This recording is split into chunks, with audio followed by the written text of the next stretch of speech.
my name is Matt Parker and today is my absolute pleasure to be showing you this stunning 1974 Gibson Ripper bass, courtesy of my friends at Vintage Bass Room.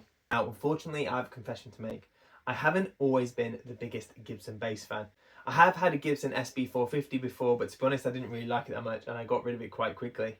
That was until I got to try this Ripper. Now, believe me when I say this thing is amazing. The tone of variety it's got on tap and the just feel of it is honestly one of the nicest basses I've ever played and certainly my favourite Gibson. Now, before I jump into a rundown, let's go over the history of the Ripper bass. Designed by Bill Lawrence of Gibson fame and released in 1973, the Gibson Ripper was a direct response to music getting slightly heavier at the time and the requirements from bass players in the mix. As such, you can see it features the Bill Lawrence designed super humbuckers and also has the Q-Tone 4-way pickup selection. So the Q-Tone pickup selection has some interesting options. So you've got out of phase in series for both pickups, bridge pickup only, in phase in series and in series parallel. You get some really interesting instrument voicings because of this. My favourite is just to leave it in that second position there. It sounds best to my ear. And then moving to the rest of the controls, we've got a volume, a single tone, and then this is a passive mid-cut, which I guess works like another capacitor in a way, but definitely changes the tone and gives it a different type of flavour. Moving to the bridge, you can see it's got Gibson's classic vintage 3-point bridge system. I'm not a huge fan of this. I prefer dropping like a hip shot in, but obviously this is period correct. And to be honest, it's fine. You can get the action low enough, but it's not my preference in terms of bridges. So in 1973, when these basses were released, you had three finish options. You had natural, which this one is, you had tobacco sunburst, and you had ebony. So the tobacco sunburst and the ebony also came with an ebony fingerboard. The natural came with a maple fingerboard and features a maple body as well with a laminate maple neck. Laminate maple necks were pretty standard on 70s Gibsons. They were starting to move away from mahogany a little bit in the manufacturing process. Obviously nowadays they use mahogany again. But yeah, we've seen a lot of instruments from Gibson during this period using maple. And to be honest, I actually really like the maple and maple combination. Usually I find it a little bit too heavy. So with Rickenbackers, which are one of my favourite basses, I just find them so heavy because of all of that maple that I tend to not kind of play them too long. But this is actually really lightweight, and I think in part because the body feels so thin and contoured, it kind of really just, it feels like they've shaved a lot of the weight off. Moving to the headstock, you can see it's painted black with the gold Gibson script logo, and spinning it over, we've got a 2+2 headstock design.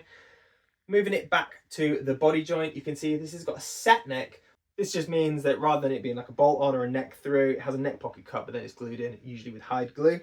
So moving over to the nut, you can see that this one's got 40mm nut width, which kind of puts it in between a jazz bass and a precision bass for anyone who's kind of not sure where 40 sits.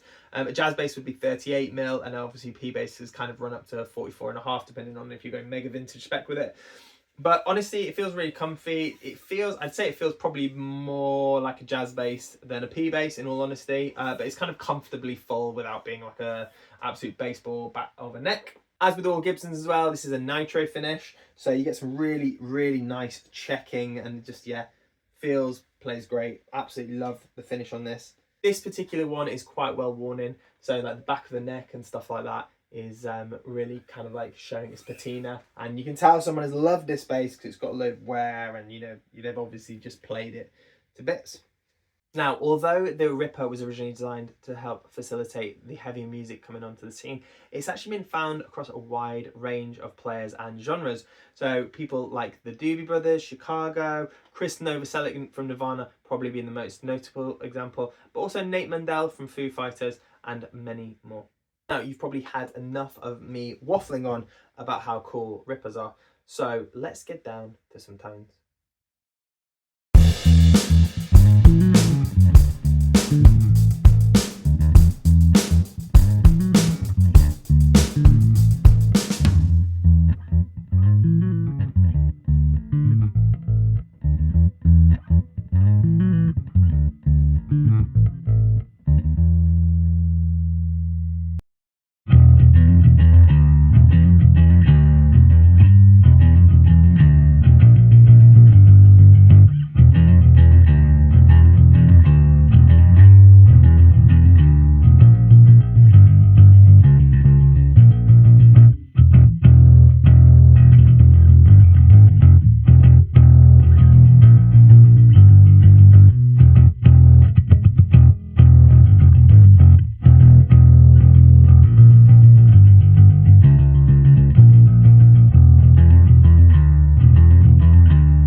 I just want to thank my friends at Vintage Bass Room for sending this bass for a quick review. You should definitely go check out their website if you haven't already, and please like and subscribe my YouTube channel because it really helps me grow.